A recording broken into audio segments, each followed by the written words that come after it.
bersamamu.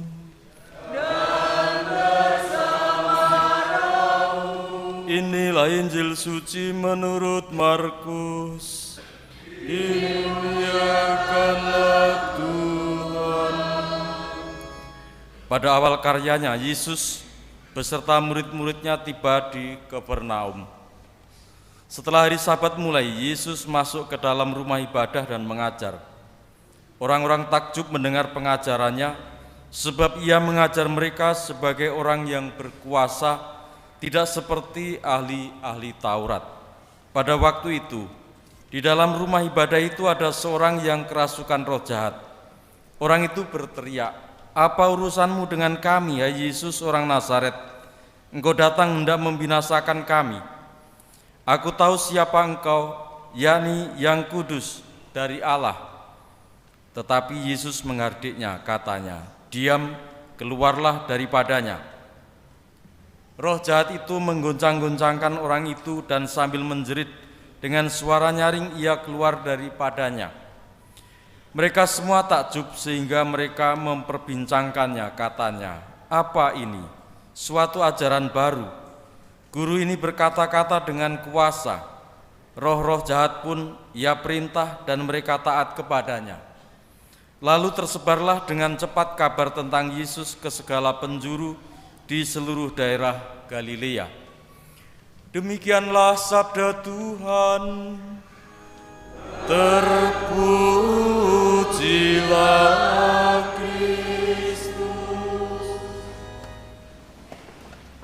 Bapak saudara sekalian, kehadiran Yesus Kristus yang sedang mengajar di rumah ibadah, tentang dia sudah diwartakan atau dijanjikan atau diserukan sejak zaman Musa bahwa dia akan datang dan mengajar dengan kuasa.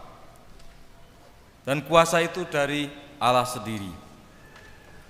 Lalu pada zaman Yesus, siapakah yang menjadi pendengar atas pengajaran itu?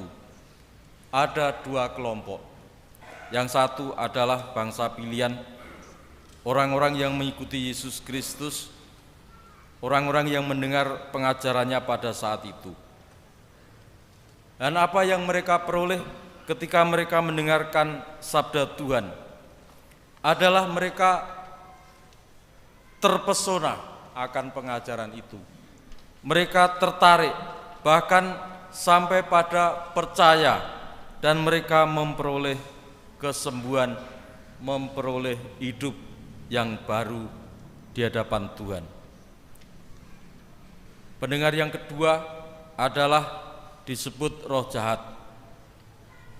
yang mereka mendengar juga tentang pengajaran Yesus, lalu mulai berbicara menanggapinya dengan kata-kata yang negatif. Secara dikatakan, "Apa urusanmu dengan kami, ya Yesus orang Nazaret? Engkau datang hendak membinasakan kami. Aku tahu siapa engkau yang kudus dari Allah." Kalau kita perhatikan perbedaan, orang-orang yang mendengarkan Yesus semula tidak tahu siapakah Yesus itu, tetapi dengan pengajarannya menjadi percaya. Sementara roh jahat itu tahu sejak semula siapakah Yesus, tetapi yang terjadi adalah ia melawan kuasa Yesus. Dan yang terjadi adalah mereka mendapat pengusiran. Mereka tidak dapat tempat lagi, maka dikatakan ia lalu menggoncang-goncangkan orang itu dan meninggalkannya. Sementara orang-orang yang menjadi percaya itu kemudian mewartakan siapakah Yesus, bahkan sampai ke segala penjuru di daerah Galilea.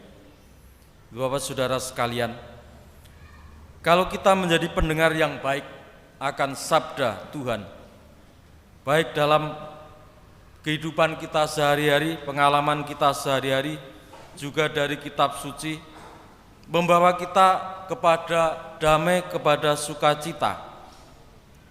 Bukan sebagai pengalaman roh jahat yang menjadi gelisah, menjadi takut, dan menjauh dari Tuhan.